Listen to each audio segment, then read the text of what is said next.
Imagine um país castigado pela seca por séculos. Um país que precisa recorrer a meios extremamente caros para conseguir água de má qualidade para sua população. Um país que, por falta de água, não pode desenvolver atividades agrícolas e precisa importar praticamente toda a comida que necessita. Agora, imagine que esse país descobre acidentalmente possuir a maior reserva de água fóssil do mundo em seu subsolo. Será que esse descobrimento foi capaz de mudar a vida das pessoas e transformar o país?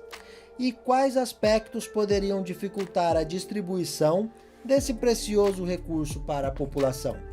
Se você ficou curioso para saber as respostas, assista o vídeo até o final, porque hoje vamos ampliar o nosso conhecimento global sobre a Líbia e o maior projeto hidráulico da história. E se você se interessa por temas militares, conheça o nosso novo canal, Conhecimento Militar. O link estará no primeiro comentário. A Líbia é um país localizado no norte da África, com uma população de quase 7 milhões de habitantes. O país sofre com um intenso calor e o abastecimento de água sempre foi um problema.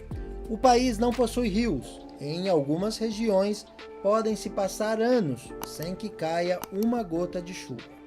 Para se ter uma ideia, em apenas 5% do território existem chuvas suficientes para o desenvolvimento das atividades agrícolas.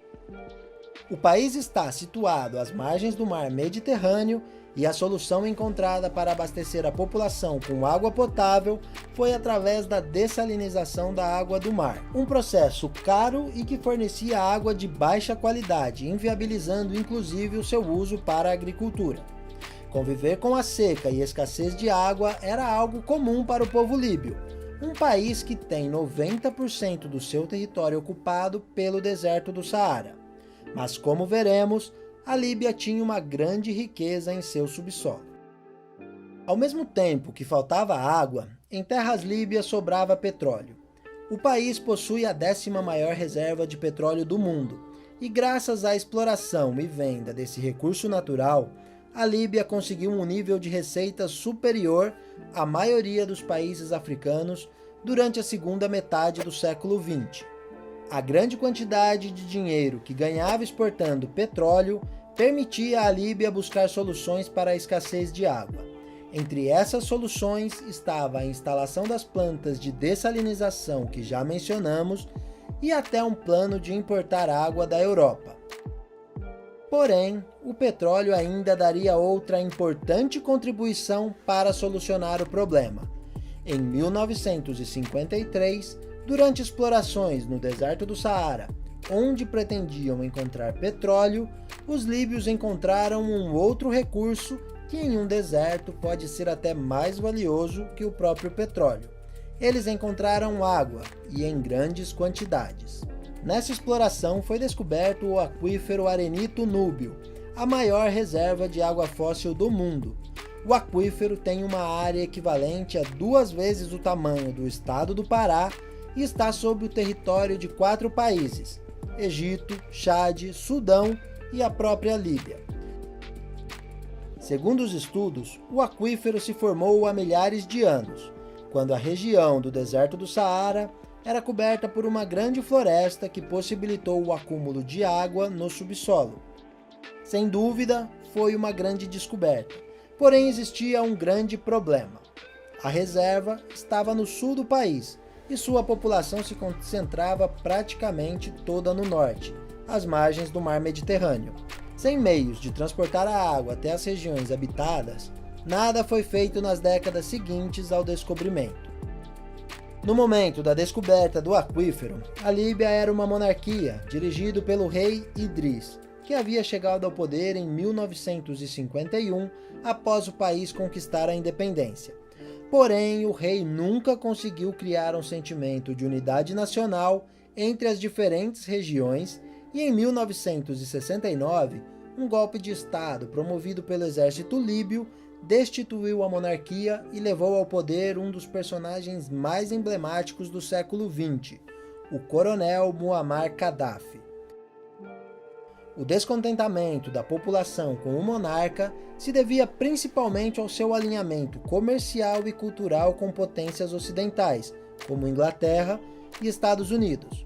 Sendo assim, as primeiras medidas do novo mandatário foram proibir a venda de bebidas alcoólicas, proibir os jogos de azar, além de barrar a venda de petróleo aos Estados Unidos e conseguir que Inglaterra e Estados Unidos retirassem suas bases militares do país. Todas as medidas tomadas por Gaddafi agradaram uma grande parte da população, porém não resolveram o problema da seca, que continuava castigando o país.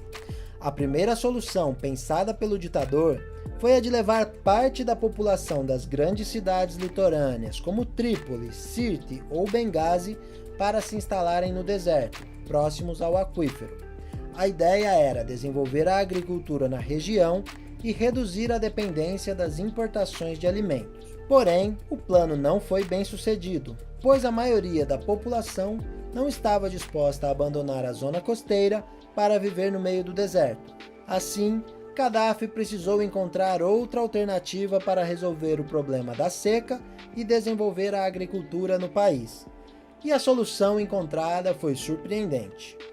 Em 1984, Muammar Gaddafi lançou a pedra fundamental do projeto, que ele mesmo intitulou de a oitava maravilha do mundo, simplesmente a maior obra hidráulica da história. Como a população não estava disposta a ir onde estavam as reservas de água, seria necessário levar água até a população. Para isso, de acordo com o projeto elaborado, o país precisaria construir uma rede de mais de 4.000 quilômetros de tubulações e perfurar mais de 1.350 poços, a maioria deles com profundidades superiores a 500 metros. O projeto previa a execução da obra em 5 fases, e falaremos melhor sobre cada uma delas daqui a pouco. No momento em que as obras foram iniciadas, Muammar Gaddafi declarou: "Esta obra criará uma nova sociedade na Líbia, enquanto politicamente diminuirá seus vizinhos e os reduzirá." Por ser uma região desértica e inabitada, antes mesmo de iniciar a implantação das tubulações, foi necessária a criação de uma grande infraestrutura apenas para a realização das obras. Foram construídas 2 fábricas de tubos de concreto, rodovias para o transporte dos tubos e equipamentos, além de uma usina para a geração de energia. O país não possuía capacidade técnica para executar a obra, e por isso empresas estrangeiras foram contratadas. Os serviços de engenharia ficaram a cargo de escritórios ingleses e americanos, apesar do bloqueio imposto pelos Estados Unidos, que proibia suas empresas de negociarem com o país africano. Já a construção ficou sob a responsabilidade da empresa sul-coreana Dong-A, que montou as instalações para fabricar as aduelas de concreto. Peças imensas com 4 metros de diâmetro e 7 metros de comprimento. A primeira fase do projeto estava prevista para ser concluída em 1989 e deveria levar água da região de Kufra até grandes reservatórios que estariam localizados próximo à costa. A água desses reservatórios deveria ser distribuída através de tubulações de menor diâmetro para as cidades de Benghazi e Sirte. Já a segunda fase deveria se iniciar no mesmo ano da conclusão da primeira e tinha como objetivo abastecer a maior cidade e capital da Líbia, Trípoli. O projeto ainda contava com outras 3 fases, que seriam de extensões menores, porém deveriam ser suficientes para criar uma área cultivável de 155.000 hectares. A primeira fase, que deveria ser inaugurada em 1989, sofreu atraso e foi concluída em 1991. Na inauguração, Gaddafi afirmou: "Depois desta conquista, as ameaças estadunidenses contra a Líbia se duplicarão. Os Estados Unidos inventarão desculpas, mas o verdadeiro objetivo será deter essas conquistas para manter o povo líbio oprimido." As obras continuaram e em 1996 foi inaugurada a segunda fase. Mais de 4 milhões e meio de pessoas passaram a ter acesso à água potável, de qualidade e com regularidade em suas torneiras. Em 2007, foi concluída a terceira fase do projeto e a previsão de conclusão total das 5 fases era para o ano de 2015. Quando todo o sistema estivesse concluído e em operação, a previsão era de que seriam transportados diariamente 6,5 milhões de metros cúbicos de água. O maior reservatório teria mais de 1 quilômetro de diâmetro, bem como a capacidade para armazenar 24 milhões de metros cúbicos. As 3 fases do projeto que chegaram a ser concluídas tiveram um custo exorbitante. Segundo estimativas, a obra custou aos cofres públicos da Líbia 25 bilhões de dólares, valor que, segundo o governo de Muammar Gaddafi, foi todo custeado pelo país, com recursos obtidos através da exploração de petróleo e cobranças de impostos. O projeto não ganhou destaque além das fronteiras da Líbia e seu entorno. Muitas vezes foi tratado pela imprensa internacional como um capricho do ditador, e vários meios de comunicação ressaltaram os altos custos do projeto e a incerteza sobre quanto tempo poderiam durar as reservas. Alguns estudos otimistas indicavam que as reservas durariam 600 anos, enquanto outros apontavam que não poderiam abastecer a população por mais de 200 anos.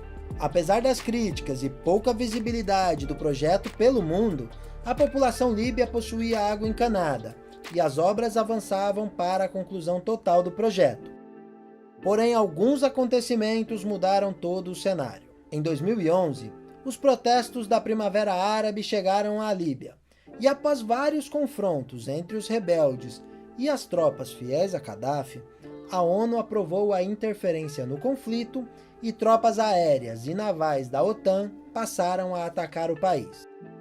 Com o apoio da OTAN, os rebeldes conseguiram capturar e matar o ditador que estava no poder há 42 anos. Os resultados do conflito foram muito além da morte de Gaddafi e atingiram diretamente as instalações do grande rio artificial. As obras foram atacadas tanto pelos rebeldes quanto pelas tropas da OTAN, que bombardearam uma das fábricas que fornecia tubos para a obra. Após a morte de Muammar Gaddafi, a democracia não foi instaurada e uma nova guerra civil explodiu no país, causando ainda mais estragos nas instalações que ainda continuavam em funcionamento. Com todo o ocorrido, depois de quase 30 anos de obras, além de muito dinheiro investido e após os ataques sofridos em 2 guerras civis, hoje a falta de água já atinge cerca de 70% da população da Líbia. E nesse aspecto o país volta a viver como se em seu subsolo não existisse a maior reserva de água fóssil do mundo. E agora, como sempre, é a sua vez. Você conhecia esse projeto? Acredita que um dia a Líbia conseguirá reparar suas instalações ou até mesmo concluir todo o projeto original? Deixe a sua opinião nos comentários e enriqueça o debate. Muito obrigado por assistir, abraços e até o próximo vídeo.